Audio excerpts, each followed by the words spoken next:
Assalamualaikum warahmatullahi wabarakatuh teman-teman. Gimana kabarnya hari ini? Semoga selalu dalam keadaan terbaik ya. Coba bayangkan saat masalah datang bertubi-tubi, saat hati terasa berat, atau saat kita dihadapkan pada pilihan sulit. Kemana kita mencari kekuatan? Ada yang lari ke teman, ada yang curhat, ada juga yang mungkin memilih menyendiri. Tapi ada satu cara yang diajarkan Rasulullah SAW, cara yang sudah terbukti ampuh, sholat. Al-Quran sendiri menegaskan hal ini dalam surah Al-Baqarah ayat 45-46. Dan mohonlah pertolongan kepada Allah dengan sabar dan sholat.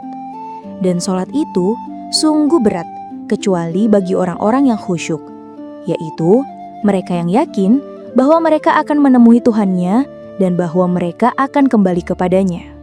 Sahabat Nabi, Hudzaifah ibn Yaman menceritakan kebiasaan Rasulullah SAW. Ketika Nabi menghadapi kesukaran, beliau segera melaksanakan sholat. Ini bukan hanya sekedar teori, tapi sebuah praktik nyata dari manusia terbaik di muka bumi.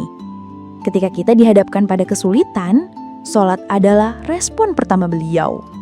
Tapi, kenapa? Apa sih rahasia di balik sholat ini? Sholat itu bukan cuma gerakan fisik.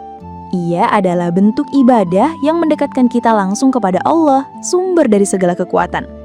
Ketika kita bersujud, kita meletakkan seluruh beban, kekhawatiran, dan kelemahan kita di hadapannya. Itulah yang melahirkan ketenangan batin yang luar biasa. Sebuah energi yang akan menguatkan kita untuk menghadapi badai apapun. Manusia itu fitrahnya lemah. Kita butuh tempat bersandar, dan tempat bersandar terkuat adalah Allah SWT. Saat kita kembali kepadanya dengan sholat, kita merasa aman, dilindungi, dan dibantu. Ini seperti baterai yang diisi ulang. Masalah mungkin belum selesai, tapi hati kita sudah jauh lebih lapang. Ada banyak kisah yang membuktikan ini. Kita ingat Amul Huzun, tahun kesedihan bagi Rasulullah saat paman dan istrinya wafat. Di tengah duka yang mendalam, Allah menghibur beliau dengan peristiwa Isra Mi'raj yang puncaknya adalah perintah sholat 5 waktu. Seakan-akan sholat itu adalah obat penawar dari segala kesedihan. Lalu, kita juga lihat sosok Salahuddin Al-Ayyubi. Beliau tidak akan memulai penyerangan ke benteng musuh jika masih ada pasukannya yang tidak sholat tahajud di malam hari. Beliau tahu, kemenangan itu bukan hanya soal strategi perang, tapi juga tentang kekuatan spiritual yang didapat dari sholat. Sholat adalah sumber kekuatan kita. Ia adalah tempat hati berlabuh dan jiwa dididik menjadi jiwa yang besar.